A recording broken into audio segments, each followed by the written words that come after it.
G'day, welcome to the Gruen Session, a web-only conversation about an issue or ad we think deserves special attention.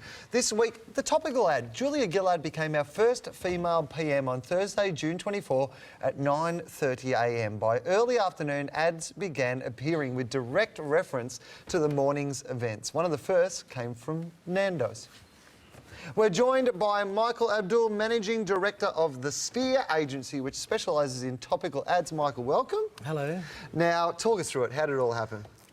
Well, it's funny. I was actually in South Africa for the World Cup, and I was in Kruger Park, and it was about, I suppose, 12:30 or so. I suppose what then took place was a phone call saying that there was a leadership challenge and there was a topical on the cards. I said, great. At that point in time, I had a piece of impala poo in my mouth. It was some sort of competition that they run where you sort of roll it in your mouth and spit it out. And so while Kevin Rudd was eating shit, you were too. That's nice. That's right. That's right. And we got the phone call and it was on. That's sort of the way it sort of happens. It just happens very quickly. How do you decide? Who pushes this? Is it the client? Is it the agency? Look, it comes from the client, the agency, one of the franchise. It just happens. We've all got our radars on, our topical radars on. Something pops up, and this one's a given, I suppose, and we just went for it. It's generally driven. It's generally driven by agency, though. So sometimes it's topical stuff. Sometimes they got a lot of stuff in the bottom drawer that they're ready to go with. The election. A lot of people would have been thinking of funny things for the election coming up, and for Julia Gillard. So. And one of the main awards in Australia, the Caxtons, has a topical category. So a lot of creatives. Which you're going to win, right? Yeah, because a lot of creatives. I hope so. But there was a lot of people who were making these sort of ads on the day. How do you know what tone to take with something like this? Talk us through the actual... I'm very interested in the mechanics of how it happens. All right, so there's always a fine line between, crossing that line, and so it's very important for, I suppose, there's a lot of collaboration between the agency and the client. And are you in a room? Are you on the phone? How does this work? We're He's anyway. got shit in his mouth. Yeah. I got an ad for you. Yeah. Look, how it generally happens is it's funny you say, normally the agency drive it, but, we've got a great client.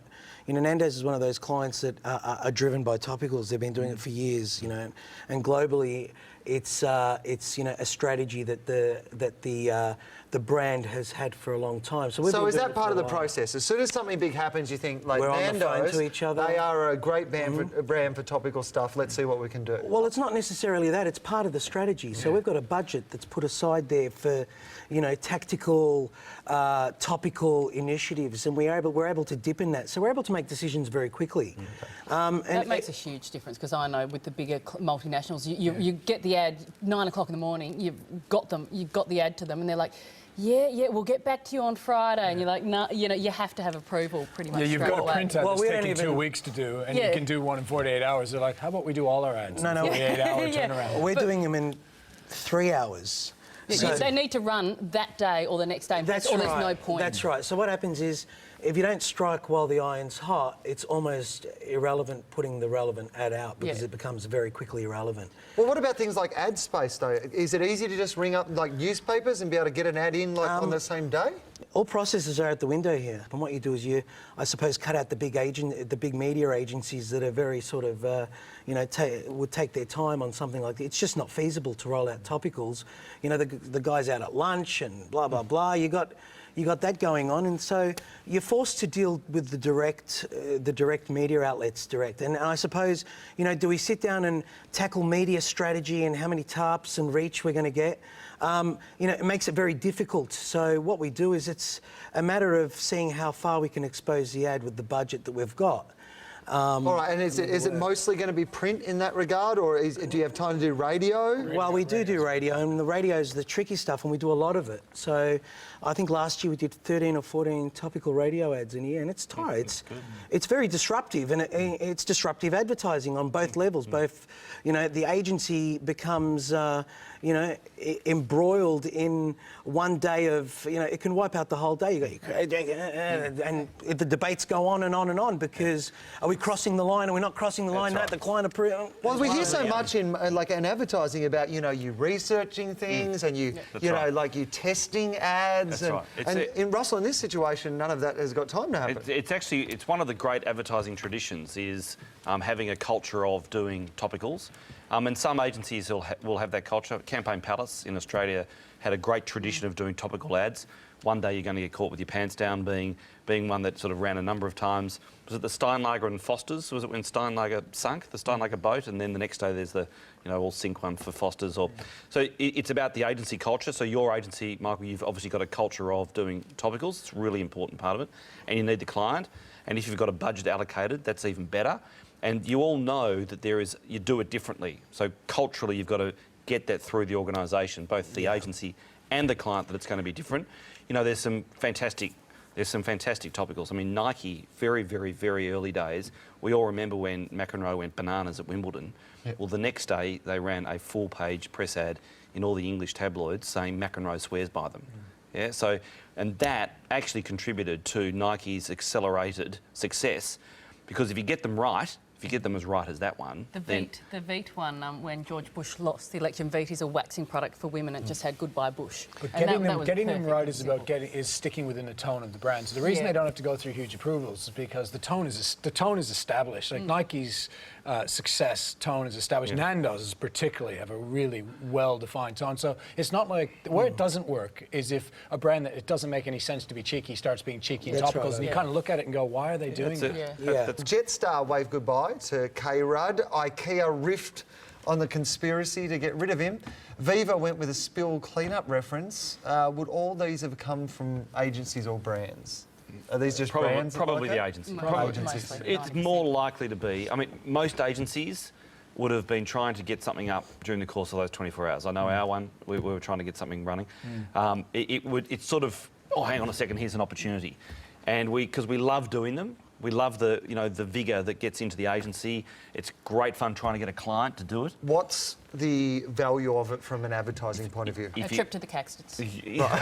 What's the value for the client? It's PR and coverage. PR, I mean, basically, it's eyeballs. If you do something cheeky that's really topical, I mean, the whole idea of advertising is the right message to the right people at the right time. Now, if this thing is an election or an overthrow of a prime minister, that is a topical subject to attack. That's right. If you've got the right brand, like Qantas couldn't have done what Jetstar did. If Qantas did it, we'd all be going, why is Qantas doing that? Yeah, but is there a risk that it was even mean for Jetstar? Because I guess the nature of this sort of advertising is, I know that you had to sign off on like your ads going to print an hour before Kevin Rudd has done a press conference. Well, that's right. So, where he cried and suddenly looked a lot more sympathetic. Is there a risk you've put an ad out there that's like mocking someone and then suddenly the complete public opinion has changed? It's not really mocking him, it's just saying taking a break. Like, it's not actually, I think, mocking him, and neither is the cabinet letting you down. In fact, they're quite nice, about him. But Nando's focused on the positive. Yours was really good because it was like, chicks rule, and that's focused not on Kevin Rudd falling down, but on her succeeding. And that was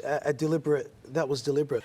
I suppose what's important is to capture the sentiment of the people, and sometimes, the topicals are really tricky because what we try to do is actually get to them as the story breaks. If you're out there early enough, you really capitalise on the smartness of it, because look how quick these guys were. It wasn't just a matter of... the consumer rewards you. If you get it, if you're really quick and witty and on brand, then the consumer will say, oh, that was pretty cool. Is part of the aim to get on the news, to get people talking about it in a topical way? It's going to have a lot greater impact than a one-off ad. That's why it's called topical. Yeah. I mean, that's what you're trying to do, is get people... And those ads, your ad included, was picked up on radio stations, was picked up by a lot of... it's a core focus of the strategy is to keep the brand fresh. And when we keep the brand fresh, nothing is fresher than, being able to talk a tone to your audience in live time. And we're creating, it's the brand is alive in front of you and talking only a minute ago. And I think that's the key to part of these successes. You get to then get the roll-on of the viral stuff, which really takes place. I was watching a Q&A the other night, and one of the questions to the panel was, about the Jetstar ad, though, and somebody saying that they would never fly Jetstar again because they thought it was un-Australian to, you know, to kind of mock the Prime Minister in that regard. Yeah, like, do I you think run that danger you that you're going to definitely run that alienate danger. as I many mean, people as you attract? Definitely. I mean, this is a unique situation. Topical ads are not always based on disaster or overthrows. Often they're you know, could be lots of different things that are happening in the market. But in this case, it's the whole joke. Is it too soon? You know, but see, Virgin can get away with it, and it matters. Qantas is a great example. If they would have had a go like that, that would have been in the paper. People going, that's just too much. Jetstar is borderline. And it's just Jetstar's taking a borderline. break. It wasn't really kicking him, I didn't think. Oh, Yeah, you're kicking relax. him. He's It's down, kicking and him. you're giving him And a he kick. had just cried at a press conference, and suddenly everyone was feeling a bit If it was sorry an ad for for him. Kleenex, you know, it would have been put, you know, really sort of having a go at him. But he is taking, you know, I don't think it was that. I just want to know about the technical side of these sort of things. And I know it wasn't your ad, but when you look at something like the Jetstar ad where they're using a picture of the Prime Minister, like if that was me, like I would sue them. Like Yeah, you well, know, they you got- can't just use someone's Public picture. domain, Yeah. you can, if they're in public Politician. domain. So That was the politi- hardest right. part of But that then- ad, was getting an image that you could use for free. Yeah, right. But then you do, I suppose, you know, the flip side of it is, you know, if he did come and sue you, I mean, the publicity that would come out of that far outweighs anything that he'd sue you Yeah, for. but if you're a He's in politician, public domain. And same he's as not the gonna royal sue family. you, but- You're allowed to. public domain means you can use take it. a photo and use it. Yeah. That's Yeah, no problem yeah. around that. Right, and so could you use that in any regard? You could just use him to advertise your. You can use a Prime Minister to advertise your product. Yeah. No. You could just, It's no, actually- no, you you can't can't, make, but you you can't can do make it him endorse topically. your product legally. No, you Then can't. that's the difference. But you can use his image in your ads in public domain as long as they're not seen to endorse your product. I Yes. think that's the rules. Yeah, on it. I think that you Yeah, walk that's the right. line, but I think you get around it when it's a topical one-off ad. If Do you just roll the dice? Yeah, and you're not gonna if sue? Jetstar No, we started don't. using, We don't. instead of the guy with the hat, he started using bloody Prime Minister, that would be a problem. You can't do that. I mean, Well- the Queen gets used sometimes when it's really close to the line because people know she will never sue. But they come very Yeah, close but because she you can have get you murdered in a tunnel in Paris. Yeah, but that's all right. That's all I'm saying. Allegedly, she won't sue me, right? She never sues. No, This is the point. exactly. She's probably not watching right now, online. She's watching online. We've One got a- enjoys the Gruen transfer. The only thing that I wish that we would do when we do topicals is like they're either full page or they're nothing. Yeah.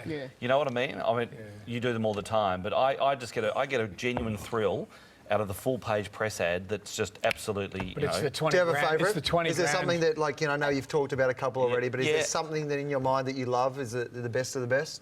Maybe the best of the best was Reagan and Gorbachev. They signed a nuclear non-proliferation treaty, and the next day Parker ran an ad saying the pen is mightier than the sword.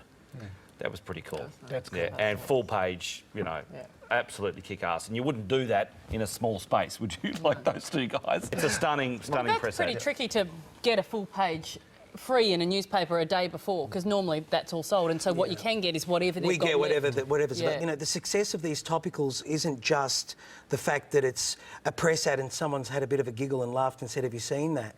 You know, what we're getting now is, you know, this whole social networking thing that's going on at the moment is the topicals are rolling out, and then we're grabbing the topicals and rolling them onto the Yes, of course. our Facebook and Twittering. And by the afternoon, you've got pages of Twitter. People, if they like it, will pass it on. And this is important. If you can put a smile on your consumer's face, you know, if they love you, they will promote you. And this is the whole, you know, progressiveness of social networking and where we can take the brand with these topicals. And it's a really efficient way, isn't it, to get people Absolutely. talking about you? Like a topical press ad, then put that onto social media and accelerate that. That's actually not costing you a lot of It's money. just got to do be it. good.